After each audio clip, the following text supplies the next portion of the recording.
His Excellency, Mr. Antonio Guterres, Secretary General of the United Nations, Her Excellency, Madame Annalena Baerbock, President of the United Nations General Assembly, His Excellency, Mr.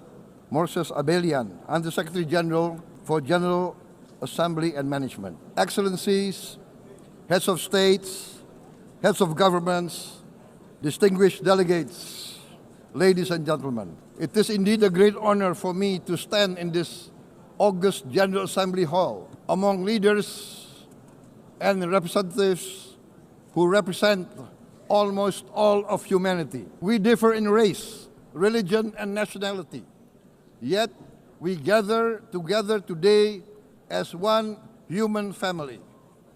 We are here first and foremost as fellow human beings, each created equal, endowed with unalienable rights to life, liberty, and the pursuit of happiness. The words of the United Nations Declaration of Independence have inspired democratic movements across continents, including the French Revolution, the Russian Revolution, the Mexican Revolution, the Chinese Revolution, and Indonesia's own struggle and journey to freedom. It also gave birth to the Universal Declaration of Human Rights, adopted by the United Nations in 1948. All men are created equal was the creed that opened the way to unprecedented global prosperity and dignity. And yet, in our own era of scientific and technological triumphs, an era capable of ending hunger, poverty, and environmental ruin, we also continue to face today grave dangers, challenges, and uncertainties.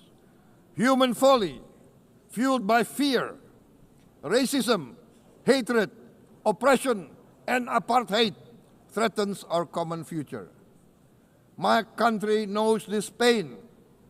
For centuries, Indonesians lived under colonial domination, oppression, and slavery. We were treated less than dogs in our own homeland.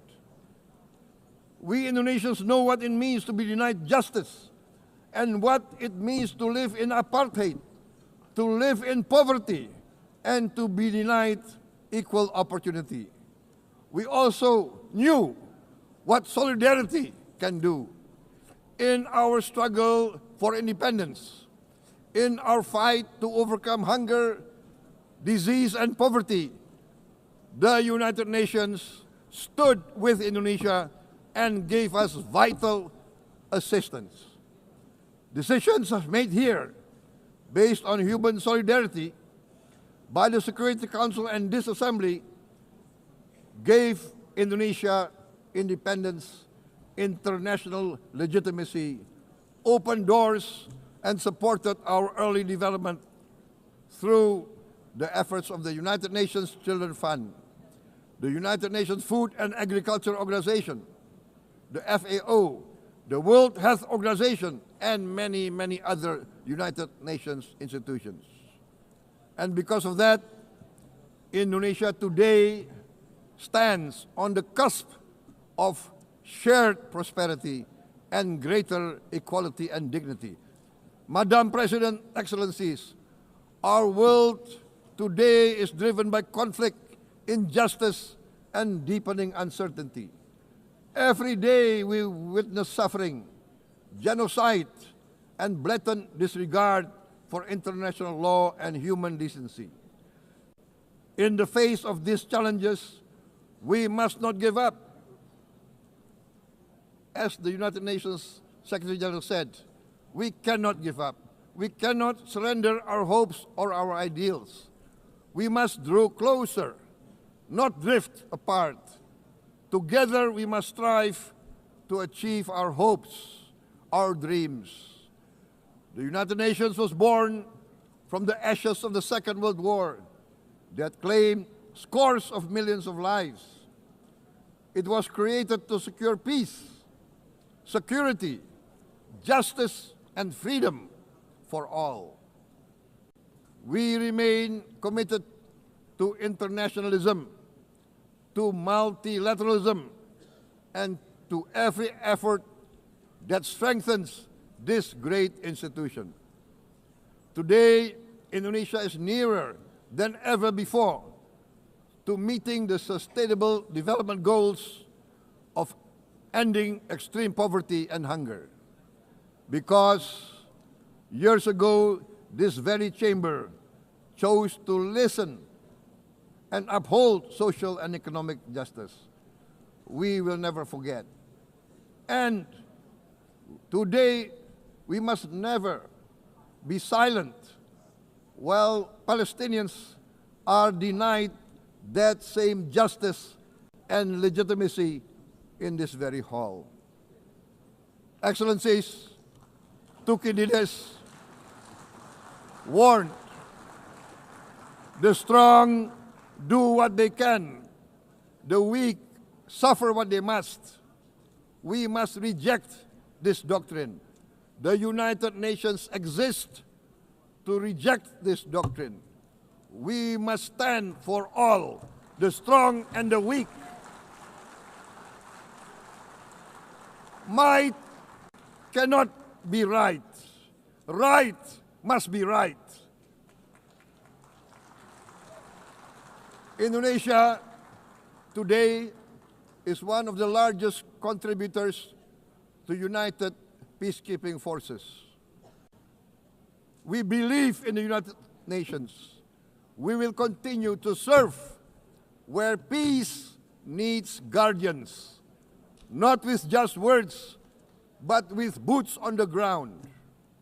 If and when the United Nations Security Council and this great assembly decide Indonesia is prepared to deploy 20,000 or even more of our sons and daughters to help secure peace in Gaza or elsewhere, in Ukraine, in Sudan, in Libya, everywhere when the peace needs to be enforced, peace needs to be guarded, we are ready. We will take our share of the burden, not only with our sons and daughters, we are also willing to contribute financially to support the great mission to achieve peace by the United Nations. Madam President, Excellencies, I propose to this Assembly a message of hope and optimism, grounded in action and execution. Today, we heard the speech of Madam President, the President of the United Nations General Assembly. Yes, it is true what she said. Without the International Civil Aviation Organization, will we be here today? Will we sit in this great hall? Without the United Nations, we cannot be safe. No country can feel secure. We need the United Nations, and Indonesia will continue to support the United Nations, even though we still struggle, but we know the world needs a strong United Nations. The world's population is growing. Our planet is under strain. Food, energy, and water insecurity haunt many nations.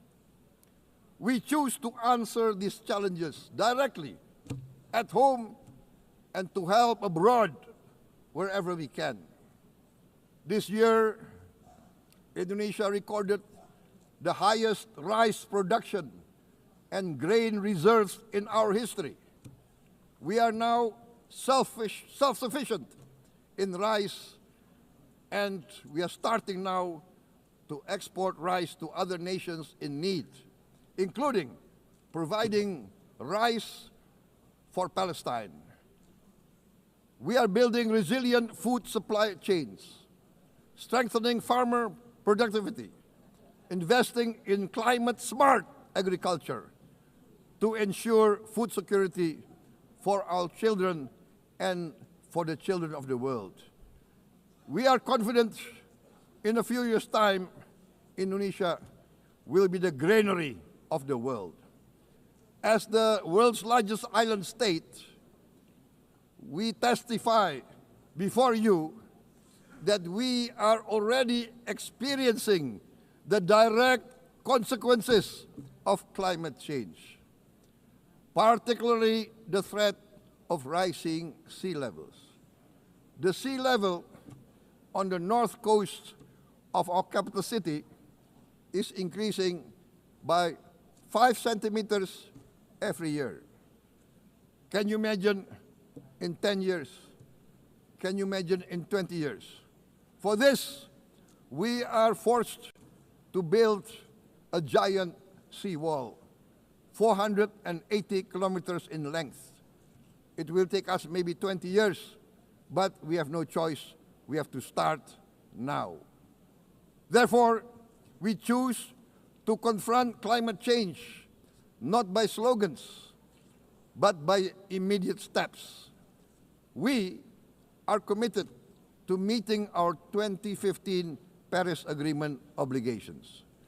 We aim to achieve net zero emission by 2060, and we are very confident we can achieve net zero emission much earlier. We aim to reforest more than 12 million hectares of degraded forest, to reduce forest degradation, to empower local communities with quality green jobs for the future. Indonesia is shifting decisively from fossil fuel-based development towards renewable-based development.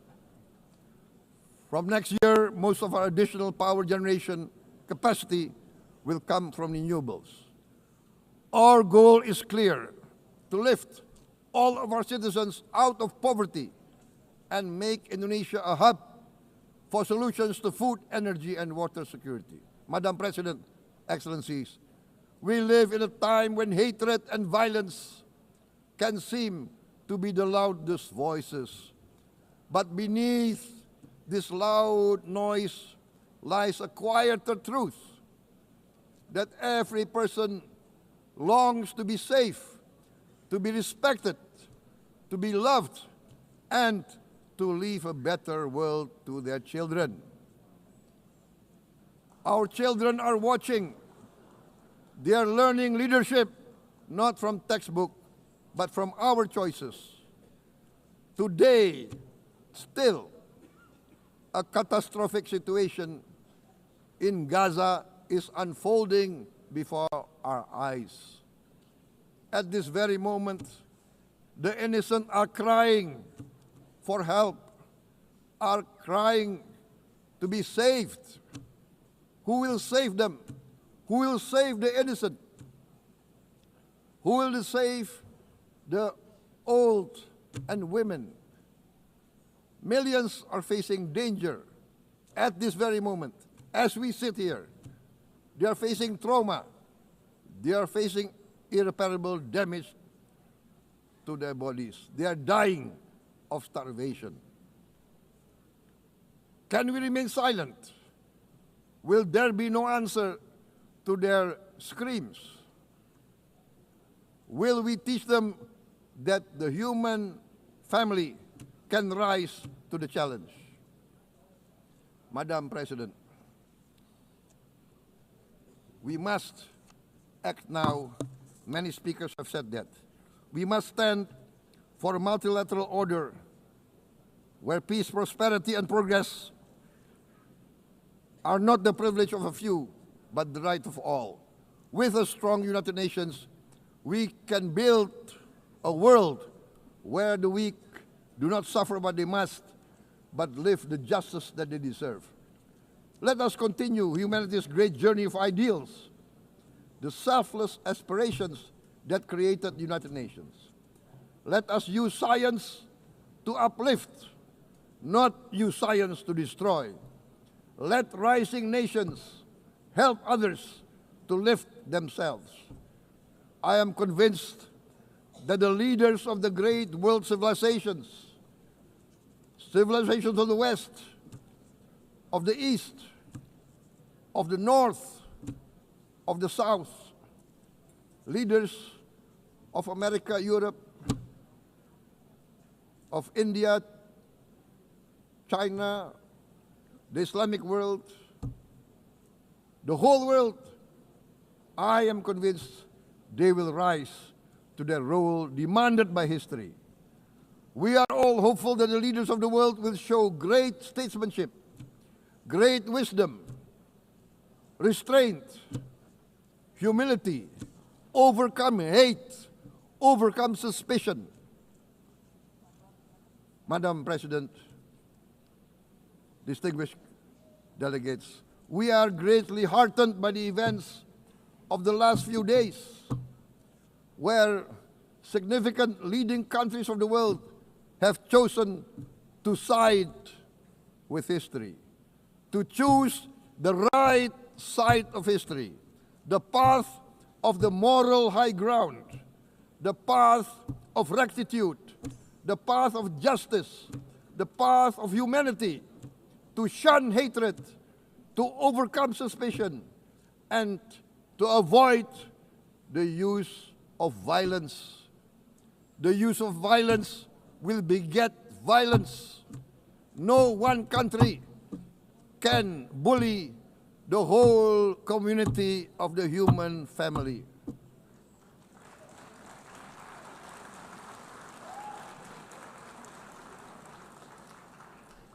We may be weak individually, but the sense of oppression, the sense of injustice has proven in the history of mankind that this sense of injustice, this sense of oppression will unite into a strong force that will overcome this oppression, that will overcome this injustice. To close, I would like to reiterate again Indonesia's complete support for the two-state solution in Palestine. We must have an independent Palestine, but we must also recognize, we must also respect, and we must also guarantee the safety and security of Israel. Only then we can have real peace, and no longer hate and no longer suspicion. The only solution is this two-state solution.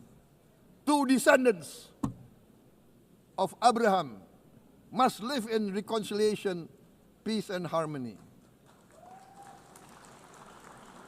Arabs, Jews, Muslims, Christians, Hindus, Buddhists, all religions, we must live as one human family.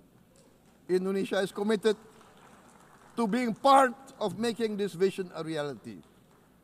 Is this a dream? Maybe, but this is the beautiful dream that we must work together towards. Let us work towards this noble goal. Let us continue humanity's journey of hope, a journey started by our forefathers, a journey that we must complete. Thank you. Wassalamualaikum warahmatullahi wabarakatuh.